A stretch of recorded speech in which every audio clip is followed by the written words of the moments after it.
You know, it's really cool how you can pick two different dates over 46 years apart and find so many comparisons in college football. But that's what you can do. You see, I'm comparing my dad's first ever Florida game, the week that in that season that it happened, and my first Gator game at the Swamp over 46 years later.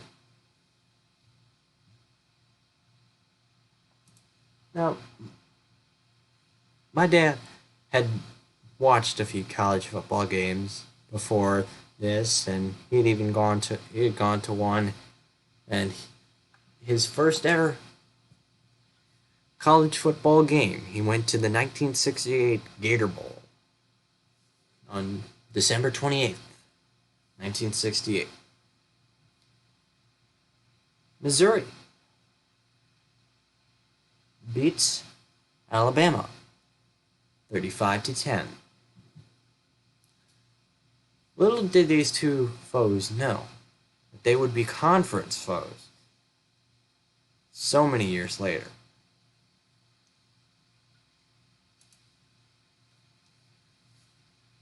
But now this is 1969. My dad is 9 years old. And he and his dad make the trip down from Jacksonville to Gainesville in order to watch the Florida Gators play the Vanderbilt Commodores.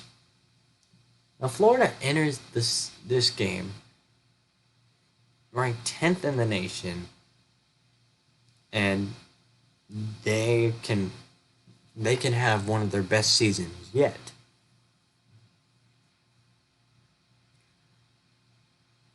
They win the game handily, 41-20.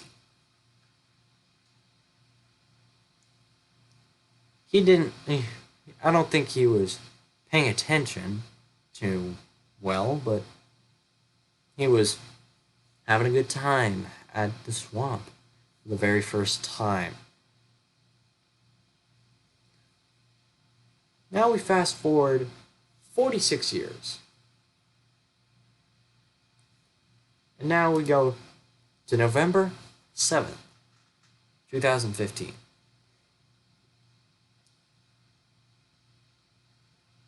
I'm 10 years old at this time. And me, my brother, and my dad make the trip up from Tampa to Gainesville for the very first time to watch a game. We're also watching Florida and Vanderbilt. However, the Gators, ranked number 11th coming in, don't win this one handily. In fact, they have to rely on an inconsistent kicker hitting a 45-yard field goal late in the fourth to give them a win. This isn't the only game that I go to this season. In fact, I go and watch Florida play Florida Atlantic. That wasn't much better. In fact, they had to rely on overtime to get it done. How that team made the SEC championship, I have no idea. Now, both of us were raised as Gator fans. You know, our fathers both went to Florida, and we grew up watching the Gators play. We had just not gone to a game. I was only 1.5, not even 1.5, when the Gators won their 2006 championship. And I was 3 years old when they won their 2008 championship. So I had never seen them all that great. And in 2013 and 2014, you know that we hit rock bottom. When we signed McElwain, I didn't think much of it. I honestly didn't. I mean, I knew we had a lot of injuries that previous season, but still, it's not. But still, I wasn't too. I wasn't accustomed to seeing them winning. Now, the beginning of that year, it was quite the journey, because we started off the season like 5 or 6-0 with Will Greer as our quarterback. I think it was a true freshman that year. Might have redshirted his first year, but it was too long ago. And after, I distinctly remember watching the end of the Tennessee game. Man, an inch closer, and probably was stuck in. But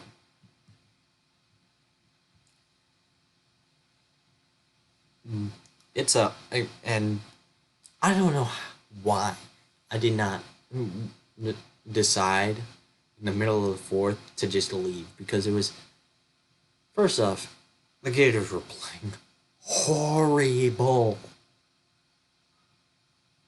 And also, it was 95 degrees out. And we were sitting right up in the nosebleeds. And they're even called the sunshine seats. That's just a recipe for disaster. So, we were the SEC champion. It is SEC East champions that year, but that was not even close. Anyway, on to the comparisons. First off, we start with our game in question, the Florida game. Florida's ranking only varies by one. By one ranking. In 1969, they were number 10 in the nation. 2015, number 11. Florida won against Vanderbilt on the same week. But now we get to a little bit weirder segment. At number 1 in the country both weeks is Ohio State.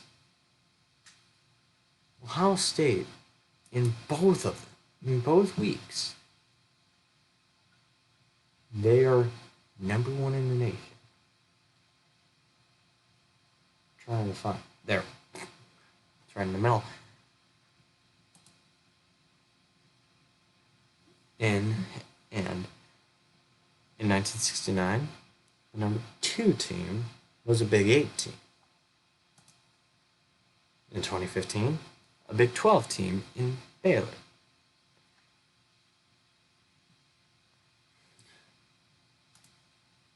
At number 3, they're not in the same conference today, but they're both Southeastern schools, is Tennessee. In 2015, it's Clemson. And let's touch on Clemson. Now, we all know now that Clemson made it to the national championship this year, going undefeated in the regular season, getting all the way to the championship. but lost to Alabama 45-40. On this very afternoon, these two teams battled in Clemson, with Alabama coming out on top 38-13. Now, this seems a little odd, and it is, but it gets even better. At number 4 in the rankings is a current SEC school in Arkansas in 1969. In 2015, it's LSU, SEC school, an SEC school. And LSU is also ranked in the top 10 both times, at number 9 in 1969 and at number 4 in 2015. Another cool fact is that Arkansas scores 50 plus points and are only separated by 1 point in each week, with Arkansas, number 4 Arkansas beating Wichita State 52-14. In 2015, they put up 53 as they beat number 19th ranked Ole Miss in overtime. And back to Ole Miss. See, they're ranked inside the top 20, and they lose to an unranked opponent in Houston.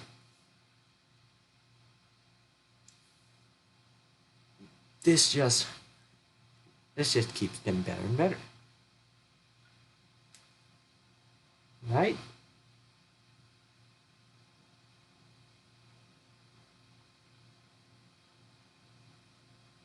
Well, it does. It does end up getting better and better.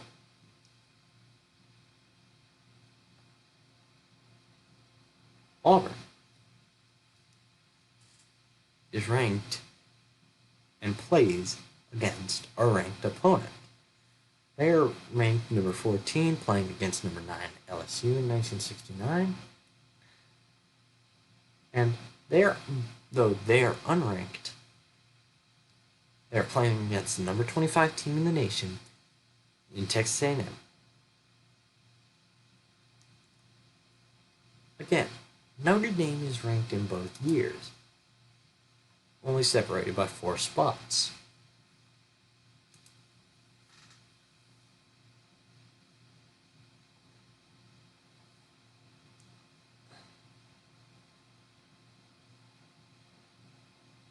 Stanford is also ranked very highly. And in arguably what was the biggest game of the week in this week in 1969. Trying to find it. UCLA and Stanford.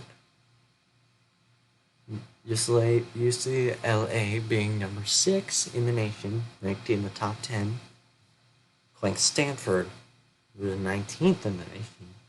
They tied 20-20. Of course, Stanford absolutely beats up on Colorado, and UCLA beats up on Oregon State. And both of them are ranked in the top 25. So, okay, a little weird. It is. And this week also predicts the college football championship in 2015. So, but is there anything else? Well, yes. Georgia blows the doors off Kentucky both weeks. I mean, 30-0 in 1969 and 27-3 in 2015. Houston wins both weeks. Of course, the aforementioned Ole Miss game, and they beat Cincinnati, albeit by a close margin. They did win. Oregon wins against a conference foe both weeks, beating Cal in 2015 and beating Washington in 1969.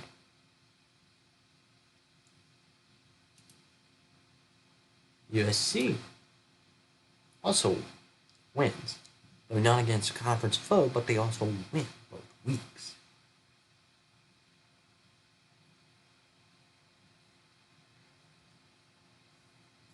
Now, of course, you see a whole bunch of teams that aren't in FBS now, such as Villanova and Xavier, Cornell and Yale. Because this is before the FBS and FCS were separated. So you never really, so they're not actually all that great. Now, in that ranking, Texas ended up being number 1. Penn State ended up being number 2. USC number 3. Ohio State number 4, which would,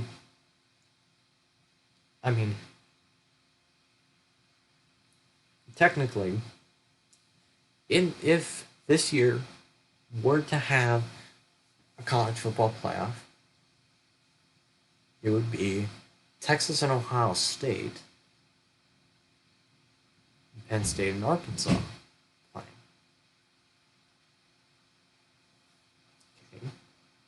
A little weird, but yeah. So let's just assume that Arkansas just gets blown out in their quest for national championship, gets knocked out automatically by Penn State.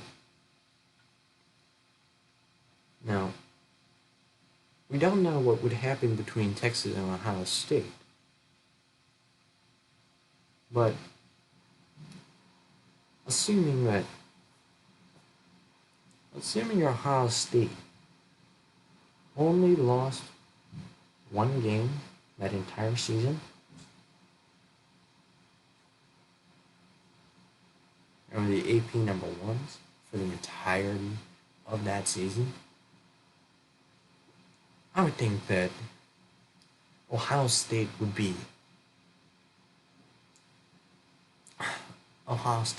and Texas would be very competitive. But I do have to give the edge to Texas, as they were the national champions that year. Now, Texas and Penn State, that's kind of a toss-up. And I'm going to leave that to you, of who would actually win in that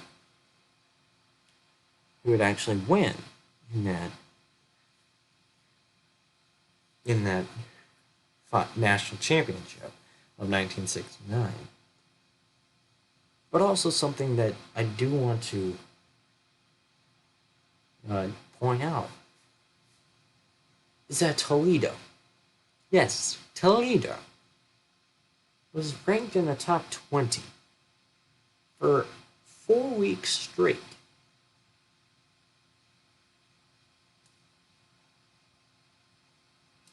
Now, of course, the preseason polls had Houston ranked number 7 in the nation. They played Florida the first week, and they lost. So they lost bad. So they automatically were dropped out of the top 20 Now, looking at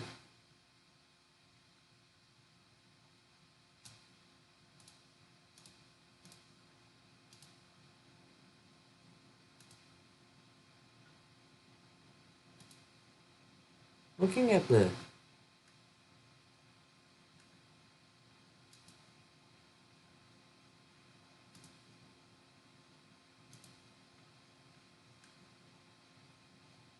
now looking at the team stats for Florida.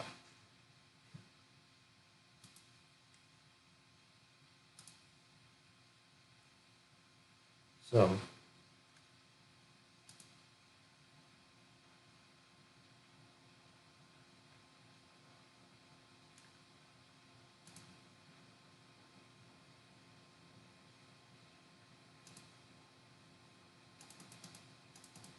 and also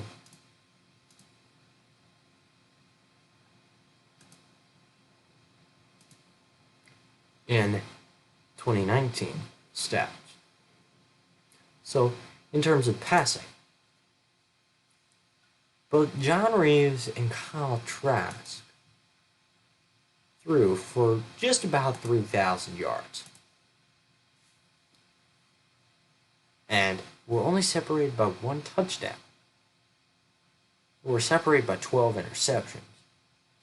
Now, I do have to put this little caveat on this. John Reeves threw 9 interceptions against Auburn.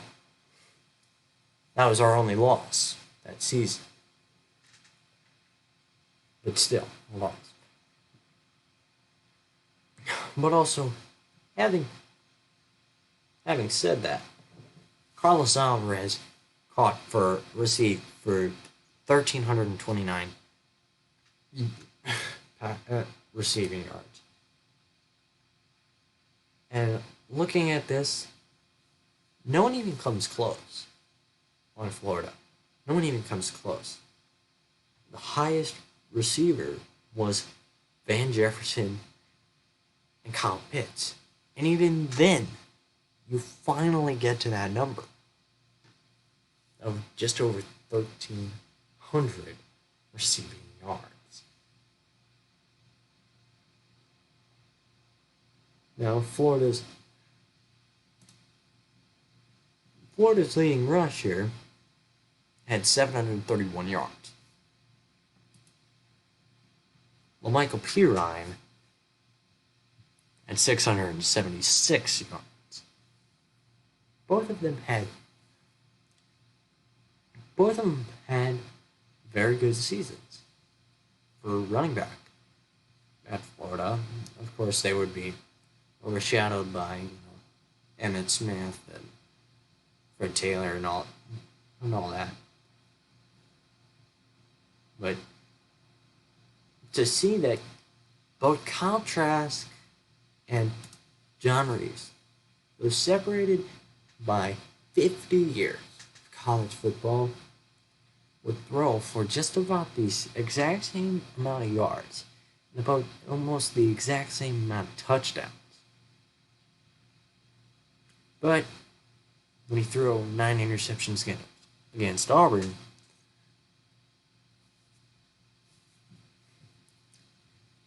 it's kind of hard to pick who was the better quarterback at that.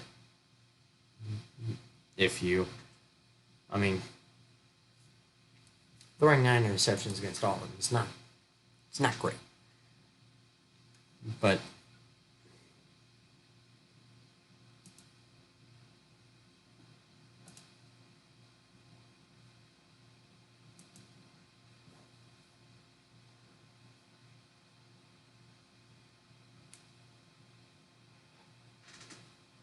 so I want to leave you here with this.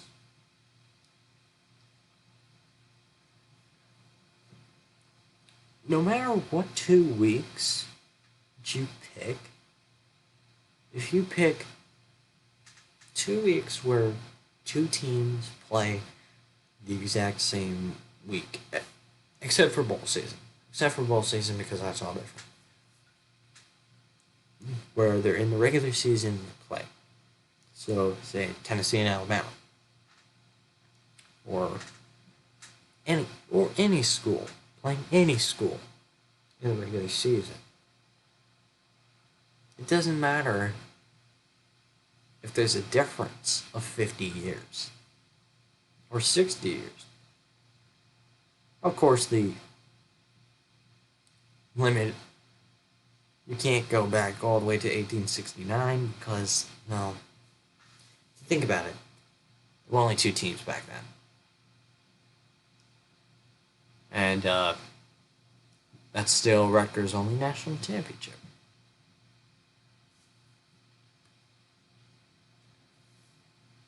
But however far apart 2 games may seem, you can always find similarities between those games and those years. No matter what. No matter what.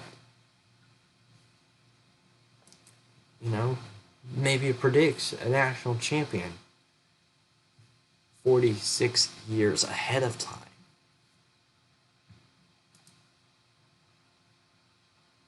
Maybe it has some historical some significance to you, as in maybe your first game, or your father's first game, or anyone's first game.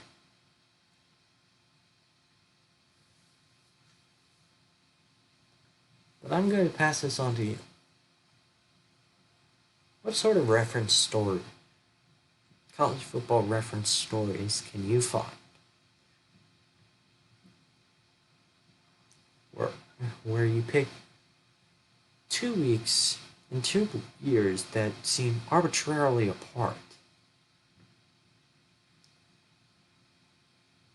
and see just how many similarities you can find over those 2 weeks?